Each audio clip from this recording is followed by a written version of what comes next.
Taxes? Long-term bonds for kids? Really? Ooh. The scariest days in the market, 401k changes, and using T-bills, short-term treasuries, and investing the difference. We're going to talk about all of those, but first we got to give the disclaimer, folks. Welcome to Revere Asset Your Money podcast, and I'm your host, Dan Stewart. We've got Don, Michael, and Ted with us, and we're all going to talk everything markets and stock nerds. Don't worry, you're going to get the red meat. We're going to give you all the details, but first I got to give the disclaimer. Folks, this is for your education and edification purposes only. It's never meant to be construed as investment advice. If you want or need investment advice, please seek out your financial advisor, or if you want to seek out us, you want to talk to me or Don, you can certainly reach out to us and we'd be happy to talk to you, give you a complimentary portfolio review, or just look over what you are doing. But all of these are ideas and things that we use in the shop. They may not be suitable for you. All right, enough. The disclaimer is out of the way. Got that knocked out. That's right. All right. Taxes. We're going to start with taxes and why you don't lose them. Some people think you do, but I did get an email. So this is from a listener, a guy named Jim, and I know, and he said, if I sell an option in 2022 and it expires worthless in 2023, which year do I recognize the gain in? Right? Okay. Now, he's not a client, so I got to give the disclaimer in the email. Interesting I said, question. without double checking the tax code, there's my disclaimer. Right. Without double checking the tax code, and I'm pretty sure anyway, I would say that it expires worthless. I would say when it expires worthless, which would be akin to a sale. Before that, unless you closed out the position, and that is key, folks, how do you know that it won't come roaring back in 2023 and then you got a gain, unless you're talking about bankruptcy or something that would impair the company so the option was deemed worthless prior to 2023. Otherwise, how would you determine the correct, proper capital gain? Oh. Now, that does lead me to one thing, folks, because a lot of people, they'll buy these a lot of times they're penny stocks, but they'll buy these ideas they hear about in the pharma, the next new cancer cure, whatever, it's a penny stock. And it goes, they buy it at 80 cents or $1.50, and within a few months or a year or two, it's zero. Sure. Or 0.0001. Folks, the way that you're able to book that loss, okay, is you actually got to call up Fidelity or Schwab or TD, or God forbid you're at one of the other places. I won't name them. You need to call the trading desk and ask them, because if they're not being traded, they can actually, now I don't know about free trades anymore, but because they're free trades, but you can ask them, and it used to be $1. For $1, just take it off the books. Just act like it's a sale. And there are these scavengers that'll buy it for, a hundredth of a penny, just in case something happens later. Okay? Yeah. But if you really want to cleanly get it off the books to actually recognize that loss, sometimes they recommend you do that. So that's just that. Now, the thing that I wanted to talk about, though, is I wanted to talk about wash sales. Wash sales. Because a lot of people, well, first of all, let's talk about the capital gains in general. Okay? Because let's talk about the investing rules, because people don't understand them. But here's a very easy way to think about it. Whatever is in the best interest of the IRS, the Treasury, is usually the rule. In other words, whatever brings in them the most tax revenue, that's the rule. Okay, so at the end of the year, or after year end, more accurately, after all the realized gains and losses are tabulated, they're in the books for that year. So in January the next year, you will net all of your short-term gains and losses. Mm-hmm. Then you will net all your long-term gains and losses. If you have two gains, which this year is probably unlikely, but you will have short-term gains at your ordinary income tax rate, your marginal tax rate, and then you'll have capital gains rates, and it varies on your income, but most people that have investments and have enough taxable accounts to have capital gains will be 20%. Yeah. But if you're in a lower income tax bracket, your capital gains may be even 10%. So your capital gains rate can vary, right? Yeah. In fact, it can even be zero, but most people that are in such a low tax bracket don't have investments with capital gains. But so if you have two different gains in both categories, they just pay taxes at different rates. Okay. If you have one is a gain and one is a loss, you will net those two together so if you have a short-term loss and a long-term capital gain, you'll net those two together and you'll either have a net long-term capital gain or a net short-term capital loss, because one's going to be bigger than the other. Oh. You with me so far? Okay. So then you merge all those together. If you have a gain, you're just going to pay that whether it's short-term or long-term, whatever the appropriate tax bracket is. If it's a loss, you can offset $3,000 against ordinary income and carry the rest forward for future gains, which will be important for later. So mark that in make a little footnote there. Roll that snowball down the hill a little. Okay. All okay. Right. Now, if you've got short-term losses and long-term losses, because you didn't listen to the show early on this year and you didn't get defensive and you got clobbered and you're down 25% even with a 60-40 bond portfolio, right? Then you can use $3,000 against ordinary income, but guess which one they make you use up first? The short-term losses, because those are theoretically more valuable because they offset short-term gains at your ordinary income rate. Yeah. I mean, at your ordinary income rate. So that you'll have to take $3,000 against that first. And then whatever that is, they will remain in character and you'll carry that net operating that loss carry forward. So in the next year, you can have big gains. So for instance, very quickly, in 2001, I had a client, actually it was my own family, and we said, look, we've got these losses. It was a tough year. We weren't really down big. And by the way, your performance is not just your realized gains and losses. That's irrelevant. Unrealized gains and losses also count. So you hear that moron advisor say, well, it's not a loss until you sell it. Right. What? Your performance, the unrealized gains and losses are baked into the performance too. That's why they call it total return, you moron. Okay? All right. Study some finance, not marketing. Seriously, it's not a loss till you sell it. That is the dumbest thing I've ever heard. There should be the SEC should pass a regulation that's a violation to say something that stupid. It makes me laugh every time. Seriously, folks, if you have an advisor that tells you that it's not a loss till you sell it, please call me up, give me his name and number, and I'd be happy to call them and explain why that is not true and it's asinine and you're committing financial malpractice by spewing that trash, that garbage. Okay, I got that off my chest. Now, where was I? I lost my train of thought.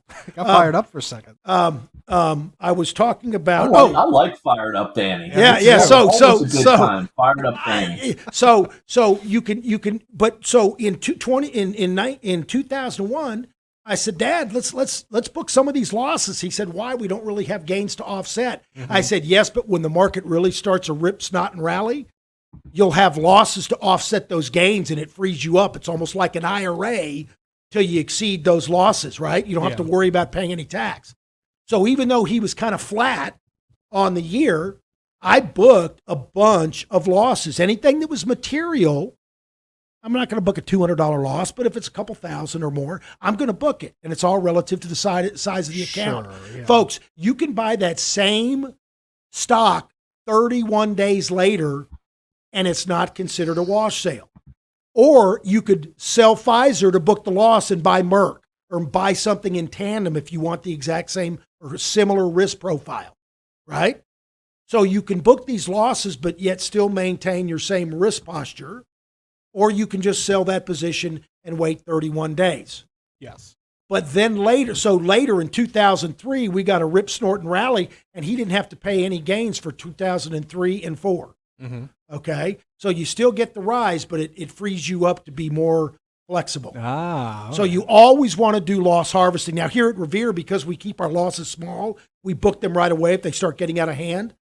We don't have big losses at the end of the year where we have to go do a bunch of tax loss harvesting. That's what they call it. We do it ongoing and keeping our losses small we don't wait till the end of the year. And then they go, well, this is down 20%.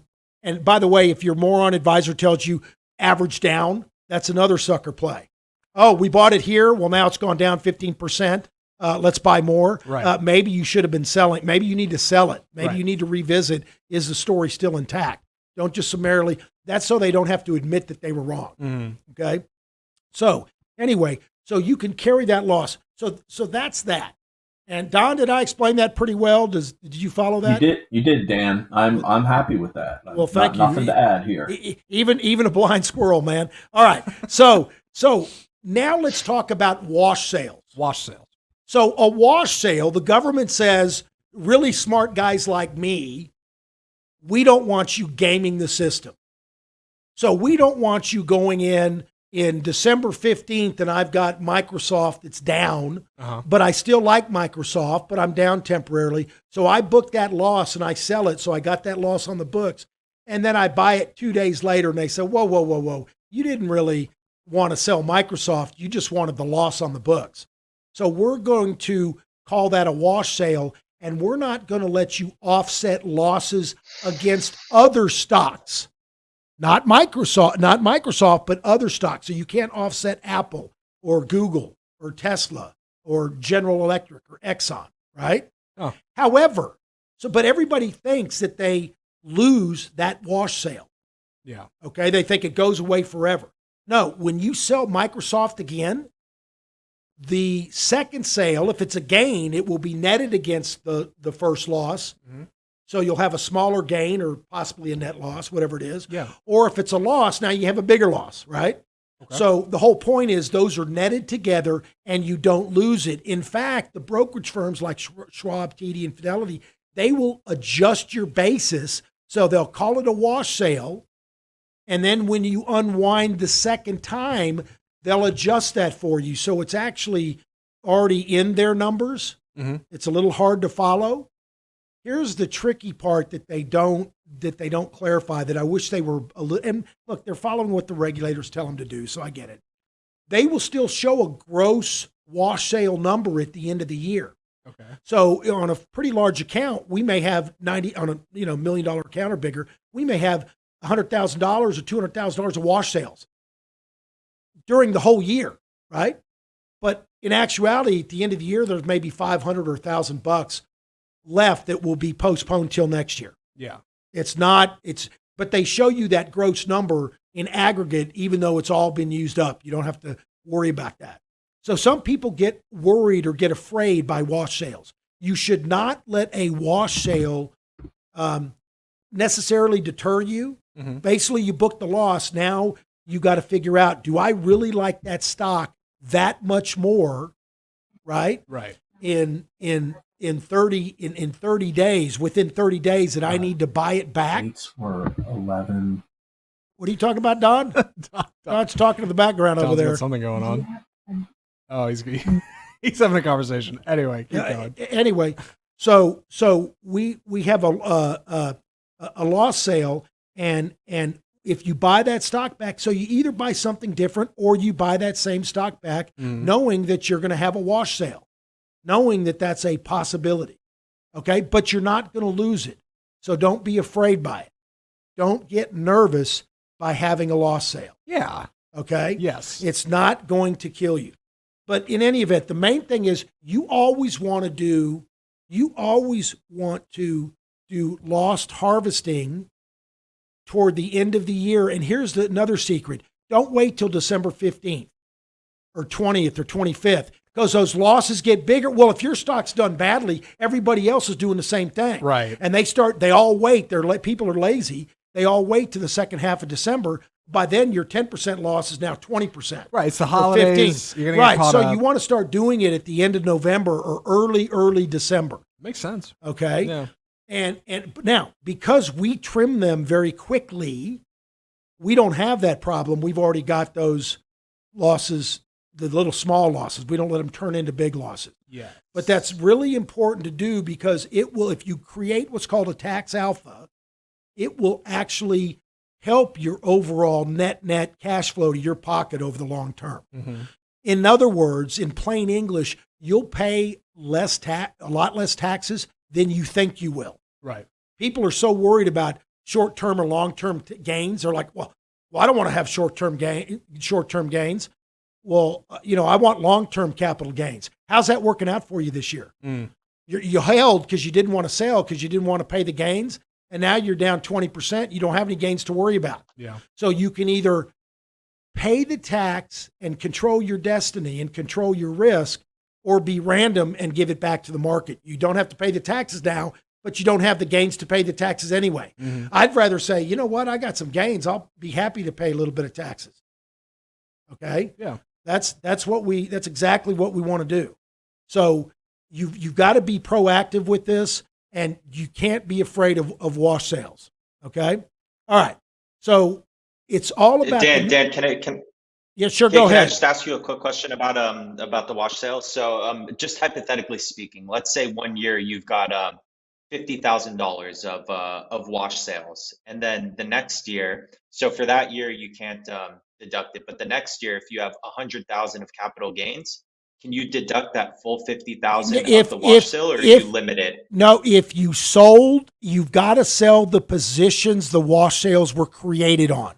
The wash sale is specific to that stock. So if you bought Apple, it went down and you have a loss. Then you sell that stock and you buy it back within 30 days. They say, wait a minute, you are just trying to book the loss. You're not trying to, you didn't really want to sell Apple. You're just trying to, and another way to do that, if you want the same exposure, you could buy a small call on Apple. So you get the same effect. That's a different security, has different risk profile. So it's just, so if you buy Apple back, the stock, that particular wash sale only gets netted once you sell the Apple stock again. So in your example, Michael, if you've got 5 different stocks that you created wash sales with because you bought 5 stocks back within 30 days. So you got Apple, Microsoft, Amazon, GE, okay? 10,000 each. At the end of the next year, if you sold Apple and Amazon, those two $10,000 wash sales were used. The other 30 aren't because you haven't sold GE and you haven't sold the other 2. It's specific to those stocks. You follow me? Okay, and then if not, you can still deduct a certain amount from ordinary income, or not on a wash sale. On a wash sale does not. You don't get to use the loss until you unwind the position that created the wash sale. It's specific to the position. So if it's still classified as a wash sale, it's in a little lockbox and it can't be used. Okay? Okay. Until you sell that same security back, and then that second sale, gain or loss, is netted against the first, that's when you're going to get your true number. Okay? So by the way, folks, if you don't, like, you're kind of a buy and holder, but you don't have any really significant gains, so you're not trying to book losses, you may want to book at least $3,000 of losses just to offset your ordinary income, because you can deduct it off your ordinary income. Here's the only reason you would want, this is very important, folks, listen to me. The only reason at the end of the year you won't book a material loss in a taxable account, and in an IRA it's irrelevant, but in a taxable account, is because you believe that stock is going to go up at least 20%, or your long-term capital gains rate, in the next 20 days or 30 days. Right? Guess what? I'm not that good. I don't pick stocks that go up 20% in 30 days. I mean, every once in a while we'll get lucky and that happens, but that doesn't happen consistently. But I know that I'm going to get to use that loss and offset gains. I know I'm going to harvest that. Yeah. Whereas the potential for a pop in that stock is not. And if I really want to do something, I can, like I said, sell Intel and buy AMD, or do a trade out for something that moves in tandem, or buy an option on that stock. Yeah. There's more than one way to skin a cat. But if you do this, you will pay less tax and you will have more control of your destiny And all I'm saying is there's too much. People are afraid of short-term gains and losses. They're afraid of wash sales, and they're so trying to get long-term capital gains, they end up losing 25 or 30%. So it doesn't work out that well. Look, the way that we manage money here at Revere, we look back and went, wow, that stock acted well enough that I held it for a year. But when I buy a stock, I only hold it for a year if it's acting right. As long as it acts right for that long. Right now, we're not in that kind of smooth market. We're not in what's called a primary uptrend, where the trend is up and it's set in place. We're still trying to come off a bottom and establish a bottoming process in this bear market. Are we there? We had a 4-day follow through, and then it kind of got a little choppy right now. Don's going to go over that in a few minutes. All right, but you don't know in advance. Okay. Yeah. And you can't stand these guys that go, well, if you had done this, well, yeah, looking backward and going, well, yeah, everybody's 100% looking back. How do you manage in real time while it's actually happening? So anyway, that's just food. That's just some food to think about. Don, you've got any comments on that? Food for thought, Dan. Is that Food for thought. Food for thought. Food for thought. Food for thought. I'm thinking about food right now. I'm hungry. It's almost lunch. This is an important topic, and one of the reasons that I started to discuss it with you is somebody mentioned to me that they had mild gains the prior year, but they had to pay tax on a lot more gains, and it was because they had wash sales that carried over year end, so they weren't cleared, and then they weren't sold in January of the following year. So the wash sale was not allowed for the prior year, but it will be carried over and be allowed to be gained in the current year. In this case, you couldn't take it for 21 to offset gains, but you will be able to take it in 22 because you finally closed the trade and then didn't do a wash sale afterwards. And by the way, buy it back. And by the way, Don brings up a very good point. So if you're going into year end and you got pretty big gains you're worried about, because if you don't have big gains, you can let it roll over to the next year and let that wash sale come into play. Mm-hmm. But if you close out the position, the second buy, right, before the year end, and it's still a loss, in other words, it didn't come back enough to give you a gain now, you may want to close out the second buy by the year end so those two wash sales net and you can use the loss.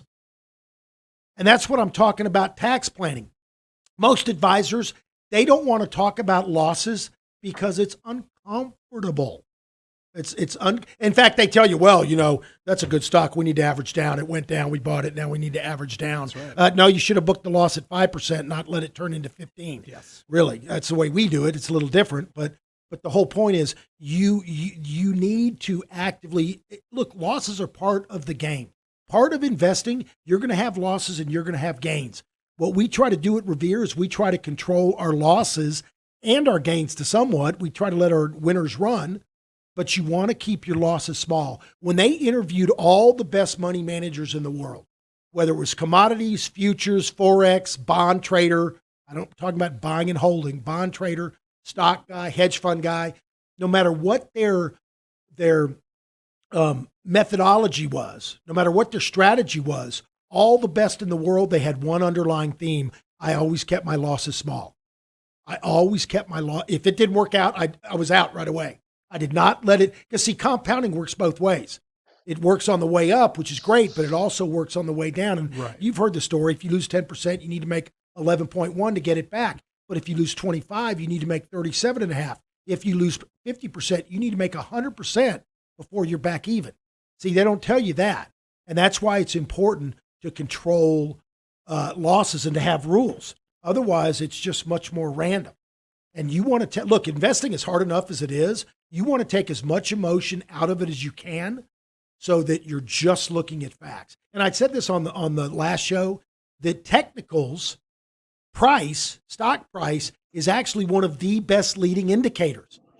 So even though I've got all these pedigrees, CFA and all this stuff, hoodly doodlies behind my name for valuation, finance, accounting, economics, modern portfolio theory, the efficient frontier, all this stuff. Guess what? The technicals work better. It doesn't, because by the time the fundamentals are confirmed, the market's already up 20, 30%.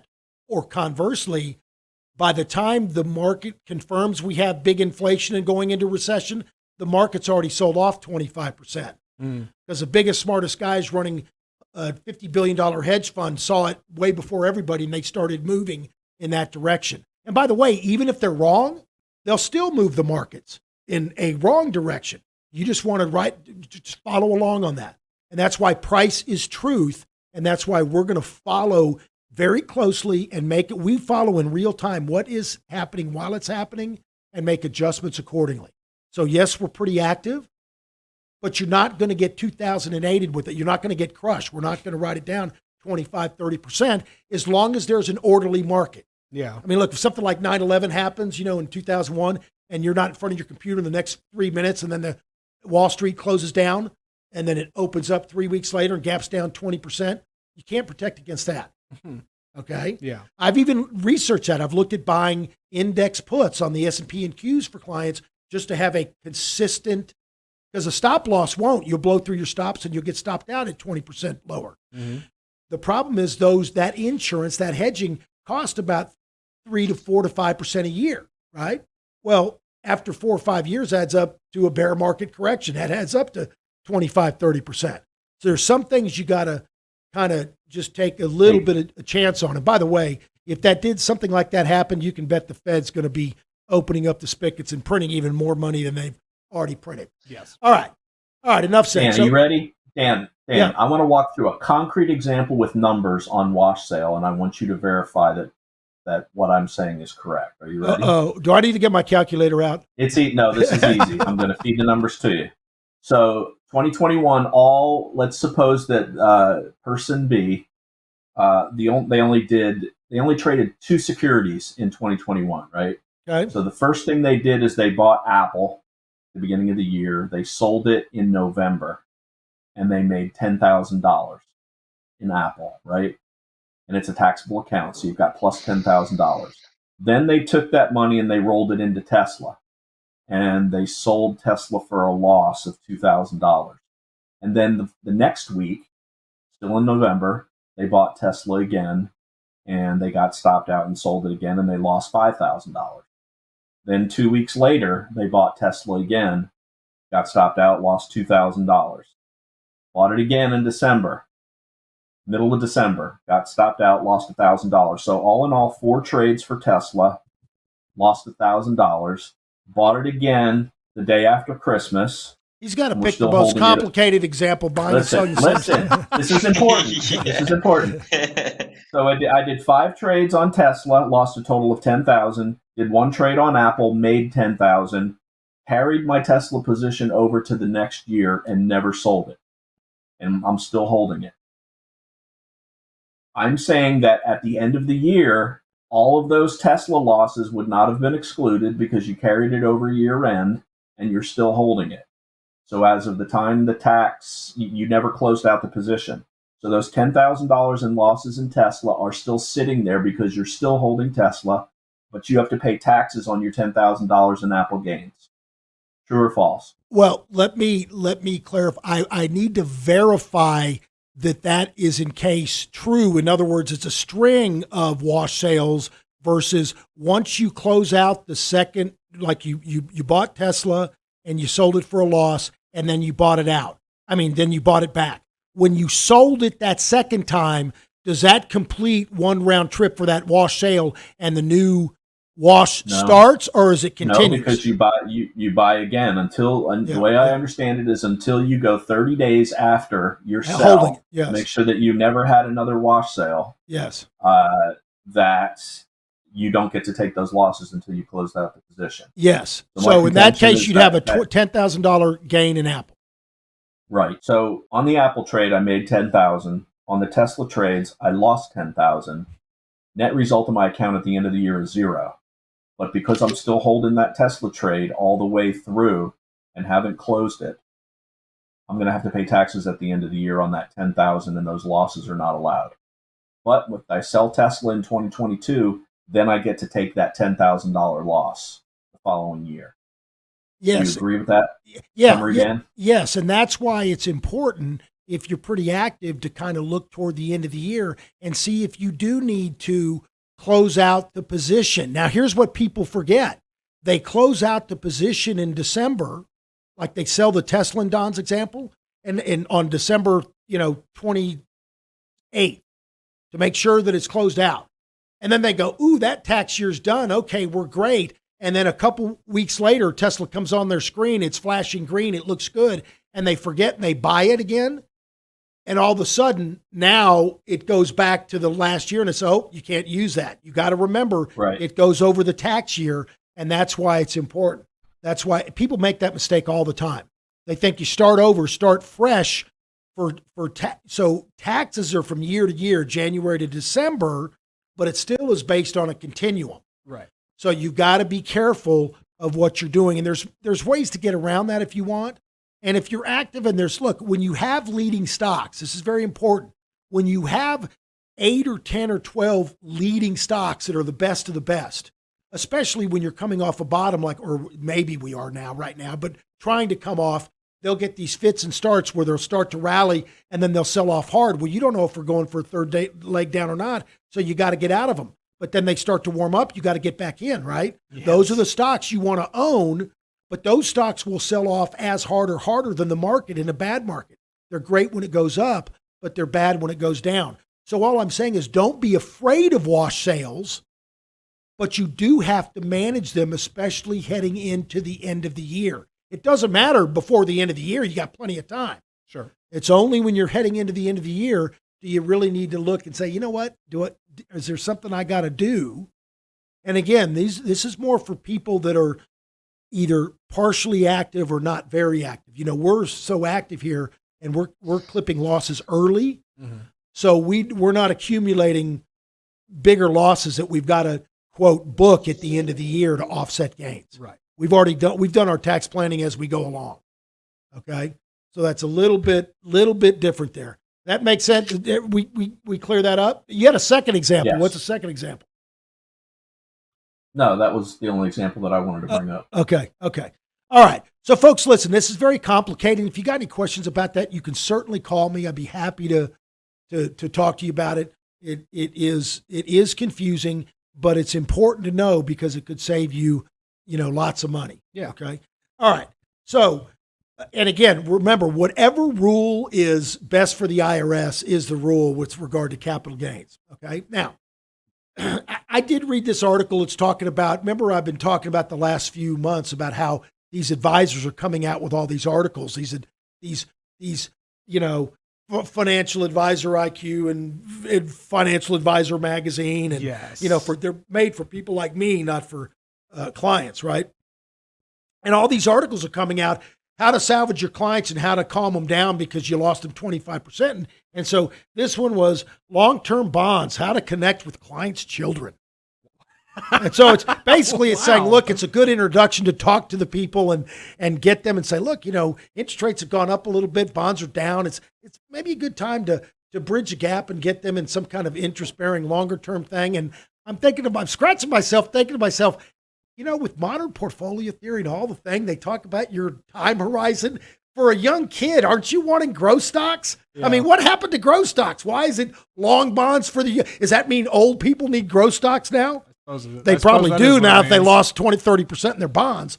Gosh. But in any event, now there are a couple good points in this article about connecting with the family, and it is a multi-generational planning. You want to plan, first you want to plan for the people's retirements, and then their kids' college funding, and then how they're going to distribute their assets when they go meet their maker. I got all that. But this is more of an article about how to really connect and calm the client down or bond with them and their kids. Here's an idea. Don't sit there and buy and hold and lose 30% of their money and then have to go have this uncomfortable conversation with them. I don't know where I got that, but anyway. I just want to clarify, when you said you were scratching yourself, you meant scratching your head. Scratching my head. Didn't I say scratching my head? Okay. Okay. Now you said you were scratching yourself. So Oh, I was, thank you. Thank you. Okay, that sounds like my wife. All right, now. All right. Now I want to talk about, well, let's do the 401k increases first, because the scariest days in the markets will lead right into the money management side, the red meat for the stock nerds. Sure. All right. So the government and all their magnanimity, is that a word? Magnanimity? That's a hard word. Magnanimity. Okay, there you go. Say that again, Michael.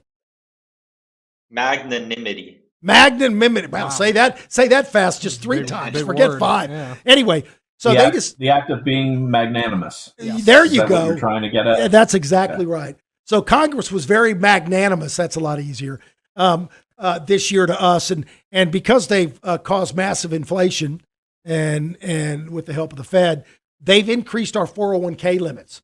So now, as an employee, I can defer up to $22,500 in my 401k or Roth 401k if they offer that, rather than just $20,500. So they increased it to by $2,000. Now, if you're an old man like me and Don, then it goes up to $30,000 total because they have a catch-up provision of $7,500. So they increase that a little bit.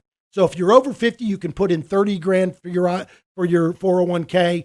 If you're not, then it's 20. If you're under 50, it's 22.5.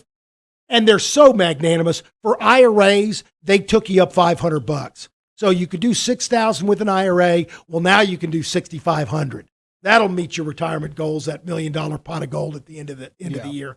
And so if you got a 401k and you work for an employer and they offer a 401k, good for you. If you're self-employed and you don't have a retirement plan, call me. We can set one up for you so you can actually put more than 6,000 in your, and there are catch-up provisions for over 52, but it's only $1,000 or $1,500. It's not like the 401ks. So having a 401k or SEP or some type of more complicated plan, then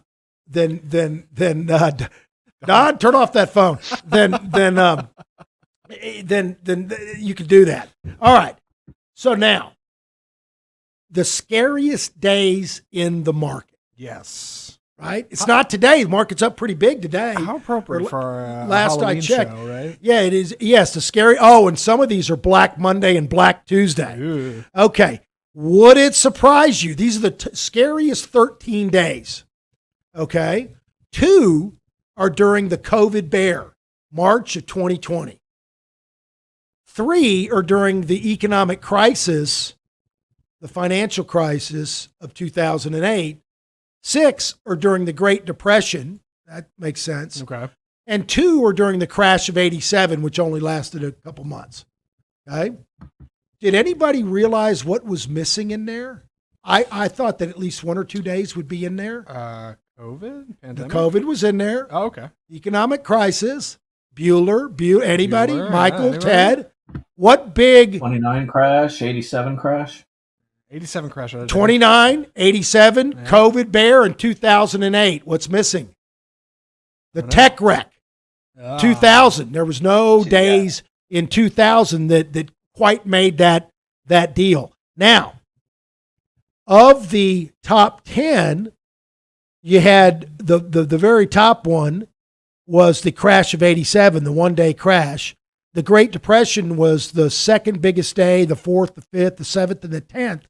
COVID bear was 3 and 6, and the economic crisis was 8 and 9. So anyway, I'm not going to go through all that, but here's the thing. So the crash, the Black Monday of 1987, down 20% in one day. Oof. Now, yeah, there were some big blow-ups. There were some problems in the system. They said we had some issues. So, and by the way, that's what prompted putting in the curbs and the trading speed bumps so that it was down a certain percent. And don't quote me, Don may know this. I think it's 3% or something. If it goes down a certain amount, or maybe it's 5%, within a couple hours, they go, okay, we're going to put on the brakes. We're going to turn the market off for an hour or 2 hours. They stop trading, right? Then they reopen it up. And usually that causes even more panic sometimes. And if it does it again, they may stop trading for the whole day. Okay. So after 1987, October 19th of 1987, Some of these days could have actually been a little bit bigger, but they just got turned off. That's interesting to note. So the very biggest day was October 19th, 1987. Then you had Black Monday. That was Black Monday also, but Black Monday of October 28th, 1929. That's the most famous stock market day everybody knows. That was down 12.3%. Okay. COVID was number 3, down 11.9, basically 12%. Okay. And then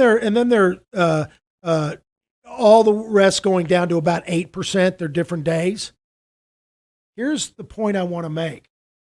These all happen, and you started getting some deterioration and some signs for most of these. Okay. Mm-hmm. The one that was probably a little bit harder that a lot of people got caught with was the 1987 Black Monday. But a lot of these, and even then, some people, say, look, there are a couple things that were starting to pop up a few weeks prior, but you're starting to see weakness underneath the hood and technical starting to break down. And that's especially true with these newer, the more recent days, because you have better data. It's harder to go back and pull all that data from 1929, 1933, whatever. And it's just not as robust, but all the data for the last 30 years is all in there pretty good. So you can really do studies and look at that stuff.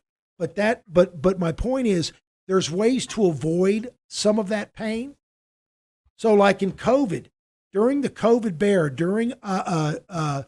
where is that? It is down on March 12th, 2020, down 9.5.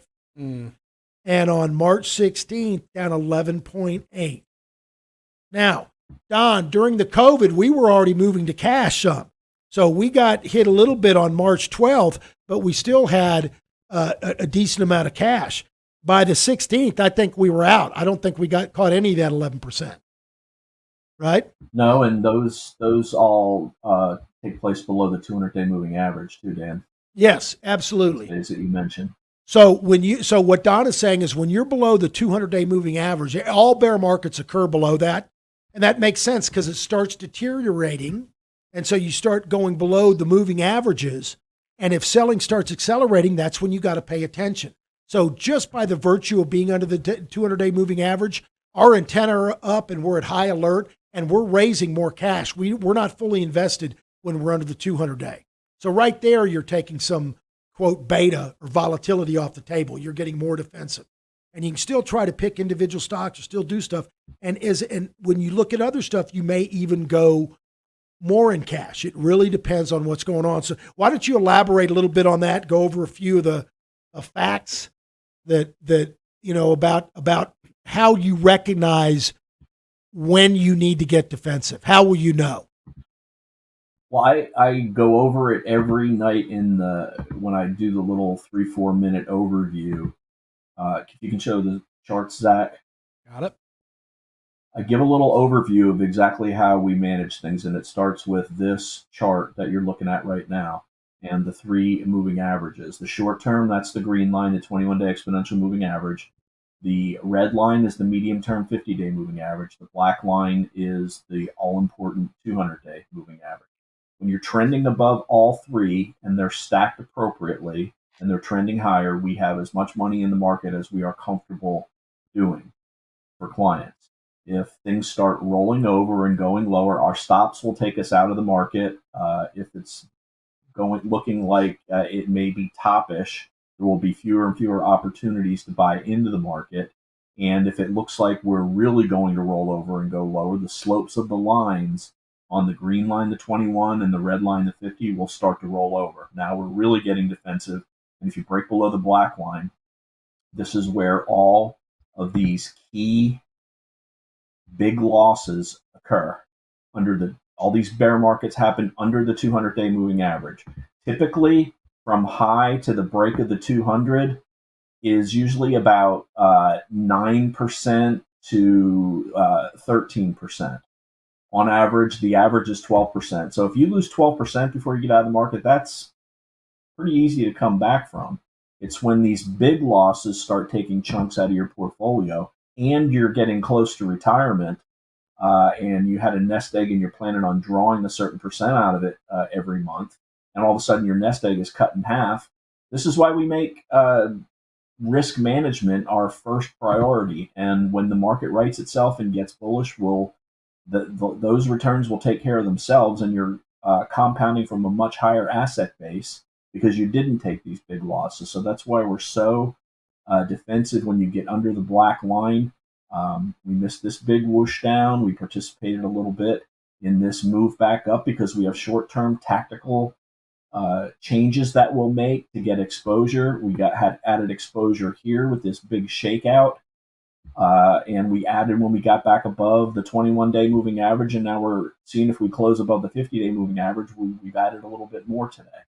So it's all about where we are relative to these 3 time frames, how the slopes of the lines are aligned, and where they are relative to each other.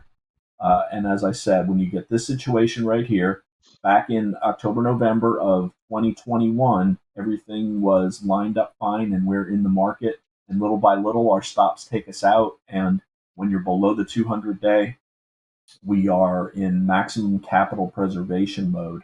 Again, that doesn't mean that we're waiting to get back above this black line. As we have our short-term and our medium-term indicators go through those lines, we'll put some money back into the market with tight stops in case it doesn't work out. But this last shakeout here, which ironically was on really bad CPI data, it just washed everybody out down to 3,500 on the S&P, totally reversed. So this is a case of the news is always the worst at the bottom. I'm not calling a bottom here, but I'm saying we've continued to rally off that bottom despite the fact that we haven't been getting great news from the inflation standpoint or any easing indications from the Fed. We might get that next week. We did have some leaks come out by the Wall Street Journal saying that they may consider a pause after this next interest rate rise next week. But stocks have been accumulated over the last 2 weeks since we had that really big shakeout on bad CPI data. The PCE inflation data that came out this morning was not worse than expected. It was kind of in line, and the market's taken off to the upside on that. So the market will look 6 months down the road. We may have 2 recessionary quarters while the market's going higher, but the market is always forward looking 6 to 9 months. So just because the fundamental information is bad at the bottom doesn't mean that you have to wait to participate in a market rally. Well, that's a great point. And here's the other point. The market, not only will the market rally before the news of improve. See, I talk to people all the time. Well, I'm just waiting till the market improves before I want to get back in. By the time you recognize that in the fundamentals, the market's up 20, 25%, and Bob's your uncle, right? Likewise, or conversely, the market will start rolling over before the inflation news and before the recession news comes out. Remember, the third and fourth quarter last year, commodities really started heating up. Remember, lumber went on this meteoric rise, and then all of a sudden the inflation was confirmed and it started coming out, and everybody started talking about commodities and look how much they've run, and a lot of retail investors started jumping in, and you had this huge reversal, and lumber and stuff sold off hard. So the technicals, the price is truth. Price is one of the best leading indicators out there. And I said this last week. Look, I've got these designations and all these things behind my name about how to do valuation in finance and portfolio management, right? But really the technicals help me more than the fundamentals, because the fundamentals may be a while before the market recognizes or saying, yeah, that's the same thing with value investing. It may take 2 or 3 years before people recognize, yeah, that is a good value. You were right. We would rather wait and get a little bit of confirmation and strong volume and buying power, even if we buy it 3 or 4 or 5% higher. Right. Okay. Because it still could go, you may end up getting it 15% cheaper because it got even more valuable, right? It went down even further. So you never know how far the market's going to go down, and you never know how far it's going to rally. And trying to impose your belief system on it only gets you in trouble. It only gets me in trouble. And we say this all the time. The market doesn't care about Don or what Don thinks, and it doesn't care what I think. It's going to do what it's going to do. So while your time horizon is important, you've got to dovetail your time horizon with the markets. Perfect example. Bonds. They're saying if you're 70, you ought to own 70% bonds and only 30% stocks. Never mind that we're in the late 70s period with high inflation and bonds are getting obliterated because inflation is like kryptonite to bonds. And so all these people have lost 30% of their money, and they were thinking that it was, bonds were super safe and not like tech stocks. Sure they're acting like tech. Right. And so that's why it's very important. Anyway, so I can't impress upon you how much rules make your life so much easier. By the way, when it's time to do something, it's not going to feel right. When it's time to get in off a bottom, the last thing you're going to think about doing is, God, you want me to go buy some stocks? God, they gotten killed. Look at that. And that's going to be the time. By the way, likewise, the time to sell is when everybody's bragging at cocktail parties how much money they made. Okay. Now you got to have rules for that because it could go up another 15, 20%. You got to let it roll over a little bit and show that it's actually getting weaker and it's breaking down. And that's when you sell. So you're never going to time the way that we do it. We're never going to time the top and we're never going to time the bottom, except maybe just get lucky once or twice occasionally. We always want to show firming up, but we're not going to guess the bottom. And likewise, we want to see something start to roll over and pull back before we say it's time to harvest profits. Okay. And you always keep a tight leash on any newly established positions because you'll know within 3 weeks or so whether it's going to work out or not. In fact, most of the stocks that we buy and we book small losses on, they're sold within a week. Or 2 weeks. They immediately, they don't do what we think they're going to do. And then the ones that work out, they do fine. Now, if I knew which ones were going to work out in advance, like with hindsight, I would just buy those, right? But we don't know that. And so that's why it's very important to have rules. All right.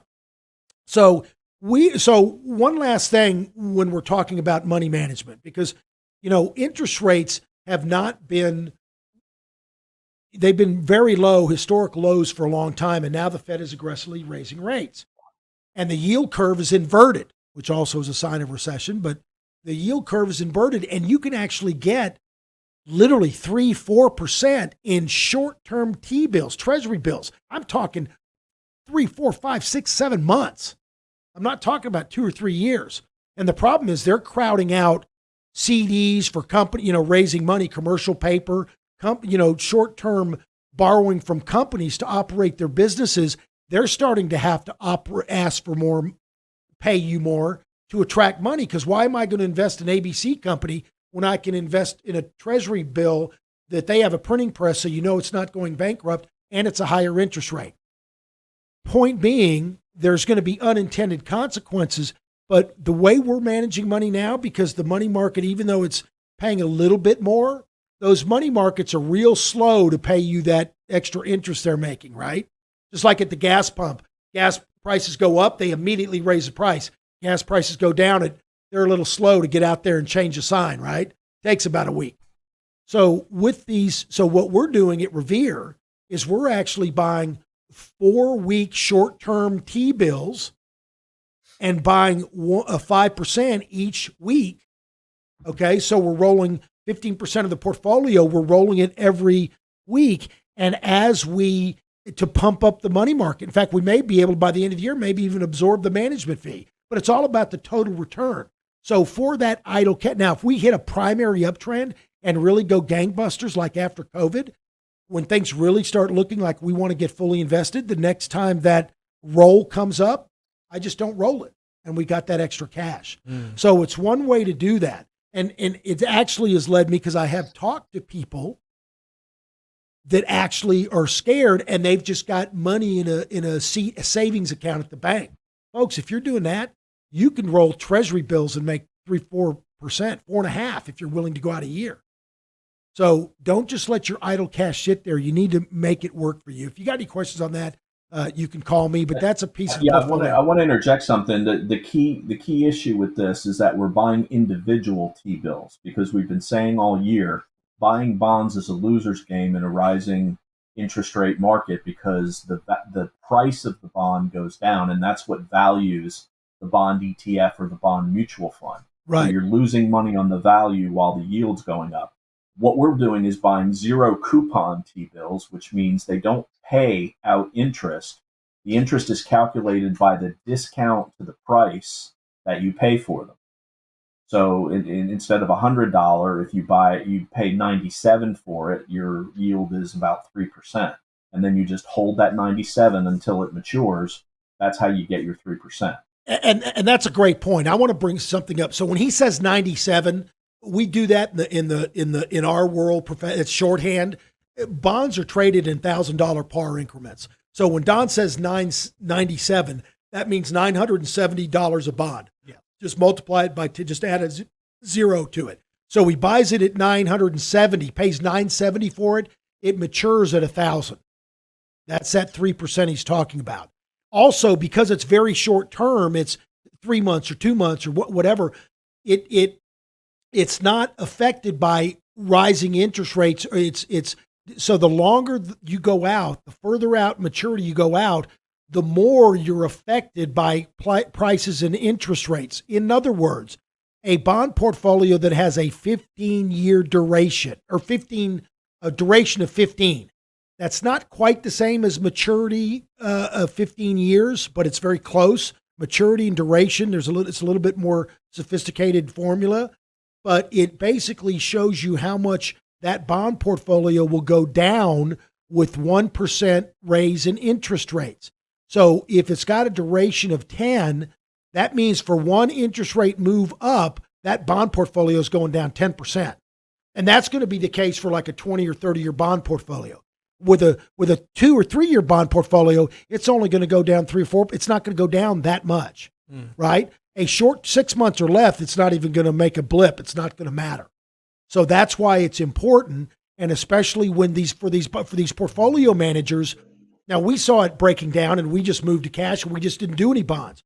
But if you see that we're having inflation and you see that rising interest rates, because that also makes bond prices go down, it's a double whammy. Your advisor should go you very short in duration, move you from 20-year bonds to maybe 3 or 2 or 5, or just get out of them altogether. That's what you're paying an advisor for. Not to just sit there in a pie chart and just say, just stay the course. I can show you how to do that for free. I mean, you don't need to pay an advisor to do that. But one more thing that Don mentioned, the individual bonds is important because in a mutual fund, in a bond mutual fund or a bond ETF, there is no maturity date. Let me repeat that.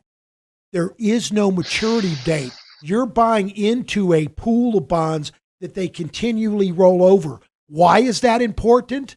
Because that's why all these bond funds never can even match their index. Because think of interest rates as like a clock. 12 o'clock's high, 6 is low. When bonds start coming down, when interest rates start to drop, bond prices go up in value.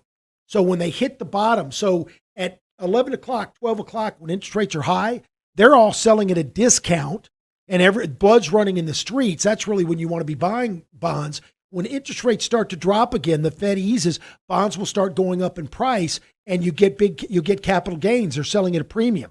It's really like the interest rate being paid in advance. However, at the bottom of the cycle, all these bond portfolios are making money because they have unrealized gains in the price of these bonds. So you get a whole bunch of people piling in, performance chasing, and going, look what happened the last 2 years. I got to go buy this bond mutual fund.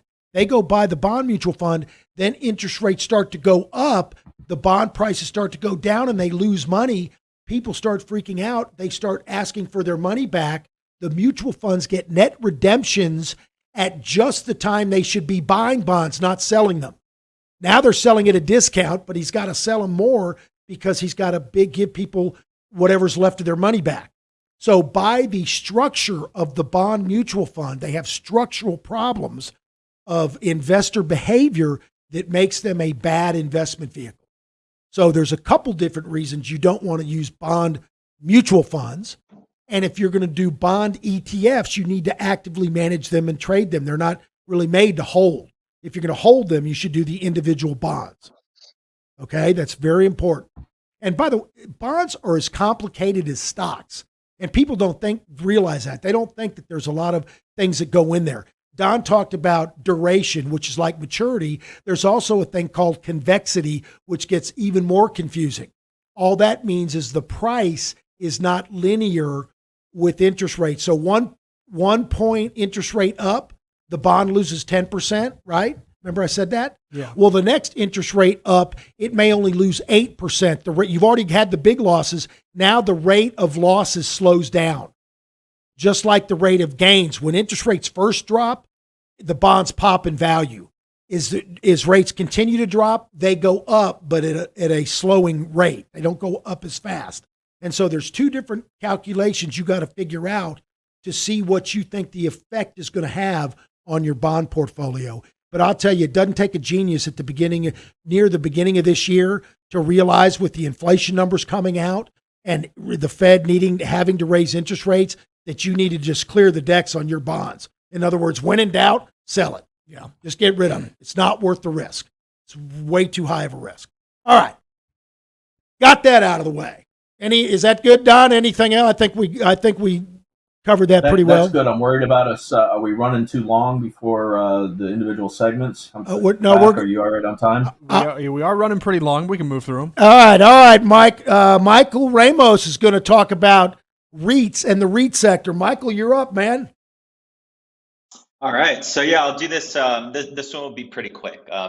So REITs, it's an acronym. It stands for Real Estate Investment Trust. And what REITs are is that they're companies that own and they typically operate income producing real estate. So within REITs, you've got many different kinds, many different sectors. You've got like office REITs, industrial, residential, storage, infrastructure, data center. Anyway, the list goes on. There's all sorts of different REITs. And specifically, ones I wanted to talk about that are interesting to me are the apartment residential REITs. And then there's also an interesting one, and I believe it's the only publicly listed REIT that does this. It's the it's medical marijuana REIT. So they own a lot of the warehouses where medical marijuana is grown, and it's as we've seen news now of legalization and federal legislation coming out that it seems as though it's on the agenda to continue this legalization process federally.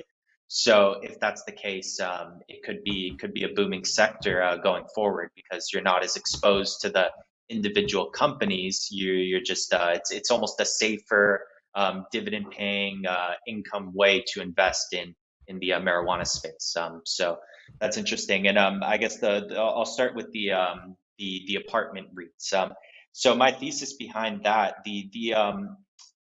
what I'm thinking is the apartment sector should benefit from higher mortgage rates because we've seen now a slowdown in housing. There's less buyers the affordability is at all-time lows. There's less buyers in the housing market. So if people that would otherwise be buyers of homes can't afford them, and this isn't something new. I mean, affordability's been super low. So apartments, that's kind of their only choice. They're going to have to continue renting. And apartments have been growing. The amount of people living in apartments is growing. So if you look at in terms of the first one, actually, I'll just go with the names. First one I'm looking at is AVB, and if you look at the charts, they're not good. But I mean, for this kind of thing, it doesn't really go with our strategy. But if there's a fundamental reason behind it, maybe it's better if you're more long term. Just in terms of the valuations and where they're trading at these levels, it could be something interesting to look at. I'm not saying go ahead and buy it today, but maybe in the future, keep an eye on it. And if it starts to turn back up and some money starts flowing into the sector, valuations are attractive and the thesis kind of makes sense. Another one is MAA. And these are both apartment REITs. So they own and develop apartment communities and buildings. So these are 2 of the most liquid that I've been able to find. And then going to the marijuana REITs, IIPR is the marijuana REIT, and um, interesting chart there. It looks as though it's forming that stage one base, and you've got some big volume a couple days ago on like that news of federal legalization. The weekly chart, it was rejecting at that 10-week moving average. Now it's above. It's got several weeks there of accumulation, and the earnings are solid. They've been raising their dividend. So I remember when it first IPO'd and it did extremely well. It IPO'd at around 30 or even 18 actually, and it ran to 300, and now it's back at 100. So it could be an interesting opportunity going forward as well. And then the last one I'll talk about a little different is Vici Properties, VICI, and that chart is definitely the best of all the REITs. And they're a casino. They own and operate casino real estate. So they've got like Caesars and some MGM properties, and that's one of the few REITs that in this high interest rate environment has been performing well and could continue to do well as well. So yeah, those are the four REITs I'm looking at, and also something not REITs but also related is so if you look at housing prices, I mean affordability is super low, and a big reason for that, like just Freddie Mac estimated that the country is 3.8 million housing units short of what it needs. So for a while, really since '08, there's been a structural lack of supply in the housing market, and that's putting upward pressure on prices. So really, the only way to get out of this, unless you've got a massive decrease in the population or the portion of the population that owns homes and their vacancies, and they want to get rid of them. Really, the only way through it with the lack of supply is for the home builders to build more. And looking at the home builders, DHI, for example, on earnings, has now gapped up above certain areas and is starting to get strength. It's back above the 200-day moving average. If you look on the weekly chart, it looks more interesting. Get a little more long-term perspective. DHI looks like there's money starting to flow back into that sector. LEN is another one.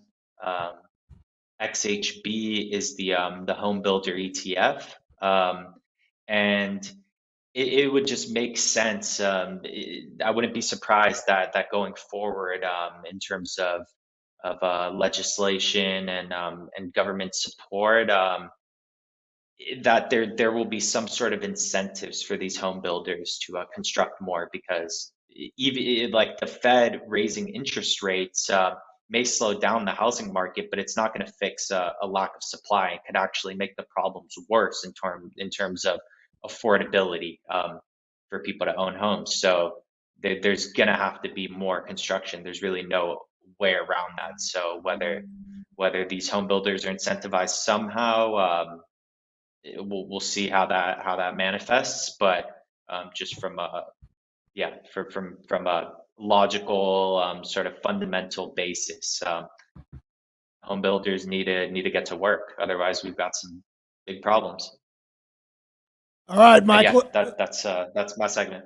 All right. Well, listen. I appreciate it. And folks, think about that. So a couple of those home builders actually look like they're firming up, and a couple of those REITs, and that's the last thing I would think of fundamentally, because inflation, the raising rates is hurting more people able to qualify for mortgages, and prices are starting to come down on home prices. And so if you're a buyer, it seems like you would wait, you would pause and say, you know what, I might be able to get it cheaper next month, And so so that's why you got to follow the charts. The charts are going to be a true, because price is truth. So you don't want to argue with the charts. Me personally, I'm bearish in my mind. I think that housing is in trouble. Residential housing, not the apartments. I agree with him on the apartments. We've got a shortage, and the apartment REITs, fundamentally, makes perfect sense in my mind. But in my mind, my simple mind, I think residential is in trouble. But again, the charts are going to trump whatever I say. They're going to overrule whatever I think. Right. All right. Thanks, Michael. Appreciate it. All right, Ted. Now we're going to Ted and he's going to bring up one of his favorite mentors that he follows. Ted? Yep. So I want to talk about this man by the name of Larry Hite. And so he's a market wizard featured in the first Jack Schwager Market Wizard book. And we talk about price is truth at Revere. We talk about trend following, how Don talks about the 3 moving averages. And Larry Hite is the epitome of a trend follower. I actually recommended this book to Don, and he's really liked it. And if you want. So just a little bit about his background and his story. He's blind in one eye, he's half blind in the other eye, and he's dyslexic. So he pretty much did everything when he was a child, in school, in sports. He was bullied. He said he had depression, and at points he wanted to commit suicide. And overall, he suffered a lot of loss and failures during childhood and his teenage years. And he states that his early failures forced him to become more comfortable with failure, and more important, and that was part of his foundation of success. And he continues to say that we have many losses in trading, but we must be able to take those without emotion and move on. And the vital thing is to take small losses. So a key to his success was that he never gave up. He was always persistent. And not only was it inspiration for people, his wizard, he was a market wizard in the space, and he was the first hedge fund manager to raise $1 billion. And that's just pretty remarkable to me. And so now I'm going to just share a few key lessons and key points. And if you guys want to chime in with any ideas, because a lot of his principles really spark thoughts, you may. And so I'll go over his key rules first. And the number one rule is use the worst case scenario as your baseline. And he talks about never risking more than you can afford to lose. And so I know at Revere, Don always backs into the maximum loss. He knows when he's going to get out, and he position sizes based on that. His second rule is only risk a very small percentage of equity on a single trade. And one of his great quotes is, if you don't bet, you cannot win. But if you lose all your chips, you cannot bet. So that's where it's classic. Yeah, so that's where risk management really comes in play, because if you lose everything, once the bull market starts, you have nothing to bet with, and you're just sitting there seeing everyone make money. And the third one is spread your bets. So we talk about, we don't want to over diversify, but we do want to diversify a little bit. We don't want to put our whole account or all of our funds in one bet, because if that doesn't work out, then we're underwater and we're done. And the fourth one is stick with the plan. And that basically is you plan out your trades, and you don't let your emotions in the middle of the trade govern your decisions. And if you guys have any points or thoughts about his key rules, I'd like to jump on one point real quick. He made the comment, like I was saying earlier, that he kept his losses small. But when I was talking about the trading a little while ago, the other things that all these good traders do, all these good investors that are very, very successful, see, people get emotional and they count their win-loss records, and they think they need to win 80% of the time and lose only 20. And a lot of these guys, they actually only win 30 or 40% of the time and lose 60 or 70, but they have very, very small losses on their losses. And then on their gains, they'll have some small gains, but then they'll have a couple that just run and go up very nicely. And those few trades are the lion's share of their gains, but they control the downside the whole time. So don't get in your head that if you're 50-50 on your win-loss, that you're spinning your wheels and you're not going anywhere. You can have a 50-50 win-loss record and still be up 20, 25, 30% for the year. People don't realize that. Anyway, go ahead, Don. One of the key areas in that book, he went broke once, but it wasn't his fault. He had a partner, and Larry Hite would run the systems, and it would spit out the trades. He would give the trades to the partner. While Volcker was raising interest rates, his partner didn't take one of the trades because he thought And there's that key word, think. I break out into hives when people start talking about think. He thought Volcker would stop raising rates, so he didn't take this trade, and he covered up the trade. And then all of a sudden it went so bad in that direction that he finally had to meet with Larry and Larry's investors and explain to him that he didn't take this trade. And basically they were down more than the company was worth. So they had to liquidate everything, and he essentially had to completely start over. And he owed a bunch of money too. So his next try at his company, everything was systematically generated. He did not rely on humans to input the trades, and that was the big thing with his resurrection, that he wanted to absolutely 100% take the human element out of it. Another part is when he was he developed, and this kind of was the key in it. I was reading this at the same time that Dan started talking about T-bills, and also a client mentioned to us how he had been buying some T-bills, and one of Larry's products was something called the Mint Guaranteed Fund. As soon as I saw him calling something the Guaranteed Fund, before I even read the details about it, I was like, how could he call that guaranteed? Well, what he did was he took 60% of the investor's money and he invested it in 5-year bonds, 5-year zero coupon bonds, so that at the end of 5 years, they got their guaranteed principal amount back. And then he took the other 40% and invested it in his system. So his pitch to the clients was, even if we completely go broke on all of the trades, you're going to get your money back at the end of 5 years, guaranteed, because he put it in interest rate T-bills. Obviously, interest rates were high enough then that he could be able to pull this off. But I thought that he was always thinking out of the box and coming up with new ways to make money. And really his only goal in life was to be rich. At one point, he heard one of his college professors talking about, in a mocking way, about how commodities traders were trading with massive amounts of leverage. And he thought, I mean, I don't have to put up my own money. Well, all I have to do is develop a system that's going to take advantage of the leverage, lose small so that I never go out, and use the leverage to make outsized gains. And he built his entire career off of that one premise, that he just a throwaway line that he heard a professor in college say derisively, talking about commodities traders. So really an incredible book. I just finished it this week. I'm the guy, I take a long time reading books. I'm the guy sitting there with a highlighter. Highlight everything. Making notes, highlighting things. And it was really an enjoyable book, an enjoyable story. And I highly recommend this book to everybody that is looking for. The best reads to me are when there's a story behind, not just a pure academic book. Those can get a little bit dry, but when there's a good story to the lesson and there's financial lessons in there.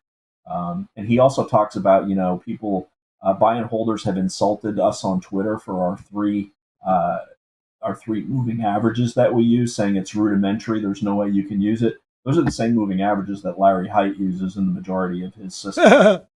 So stick that where the sun don't shine. And what Don just said, talked about how Larry Hite guaranteed the investors' money back. That is what he calls asymmetrical leverage. And this is where I want to introduce another really amazing concept that he talked about in his book. And that's the difference between a good bet versus a bad bet, and then a winning bet versus a losing bet. So how he defines a good bet is that the expected outcome is far greater than your expected loss, or the expected win is far greater than your expected loss. And then a bad bet is your expected loss is far greater than your expected win. And then a winning bet is just random, and there's a lot of entropy involved. So you could make a bad bet, but it could turn into a winning bet. And so he talks about that you have to make sure that you don't mistaken a winning bet for a good bet. And I just thought that was amazing, because we're always trying to think in probabilities, and we want to make good bets and not just think that a winning bet is a good bet. Well, Ted, that's absolutely right. There's an old adage on Wall Street: don't confuse genius with a bull market. So in a good market, you get all these people that think they're doing really, really well, and they're basically just riding up, all boats float. You separate the professionals in the ugly markets. That's where you can tell people that minimize your drawdowns. and they're not losing you 25%, you're going to go down some, but single digit or something.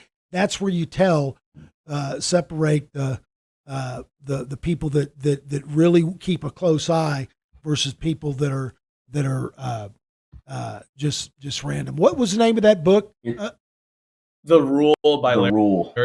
The Rule. And are we running out of time? Because there's one more section that I would like to share as well. Yeah, make it quick. Okay, so also like how great thinkers think is really fascinating to me. So like an amateur and a beginner would think about how do I make money in the markets, but Larry Hite thinks about how he can lose money. And so instead of a section saying like X amount of ways to make money, he has a section called 8 ways to lose money. And I'll just quickly list like the 8.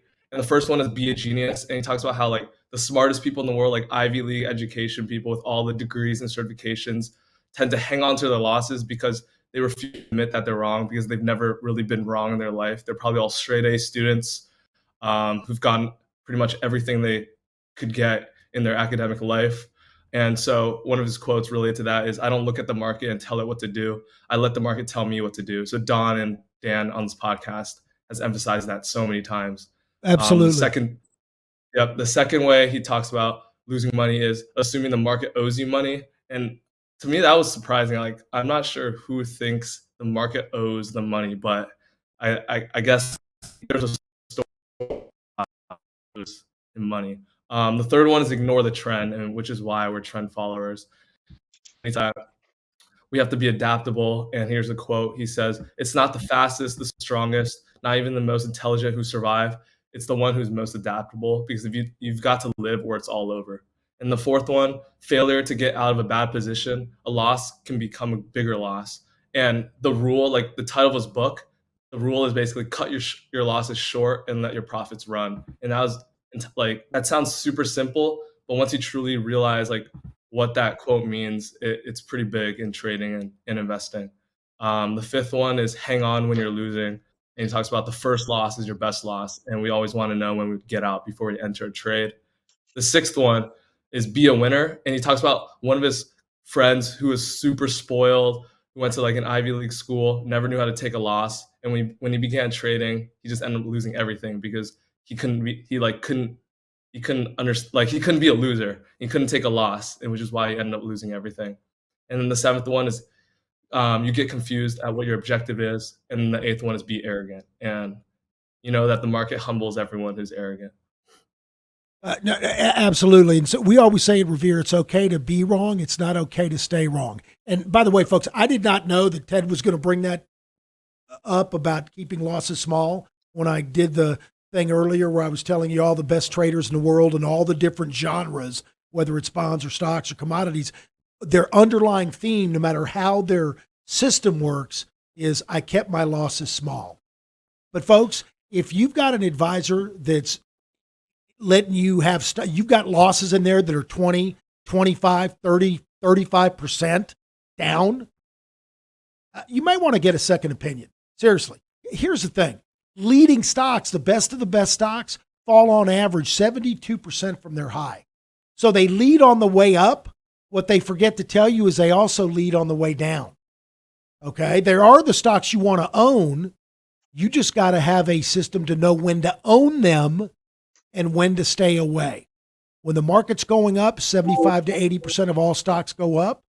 And when the market goes down, 75%, 80% of all stocks go down. So the first thing you got to do is identify where we are in the trend. Are we an uptrend, downtrend, bottoming process, topping process, moving sideways, trying to find a way? And there's actually mathematical probabilities and ways to tell. Nothing's for certain. It's a market and anything can happen, but you can put the probabilities in your favor. And then if they go against you, you don't stay wrong. You change, you adapt. The whole show, I guess, was about adaptation. How do you adapt? Okay? Folks, listen, Don's going to be doing his 21 over 21 tonight. You definitely want to watch that. It's going to be a recap of this week and what happened this week and what we're going to be looking forward to going into next week. And listen, if you just go to revereasset.com in the upper right-hand corner, there's a subscribe button. You can put in your name and your email address, and you'll be on our email. You'll get our daily market insight video every night that the market is open, and you'll get this podcast delivered into your inbox Saturday morning when it goes out. Now, Zach's going to actually post this on YouTube in an hour or so. That's right. So if you go to Revere Asset on YouTube, just Revere Asset, and hit subscribe, you'll get an alert as soon as this show is posted. And so it makes it a whole lot easier. Folks, have a safe weekend, and we'll talk to you next week on Your Money. Because it's not how much you make in the markets, it's how much you can keep.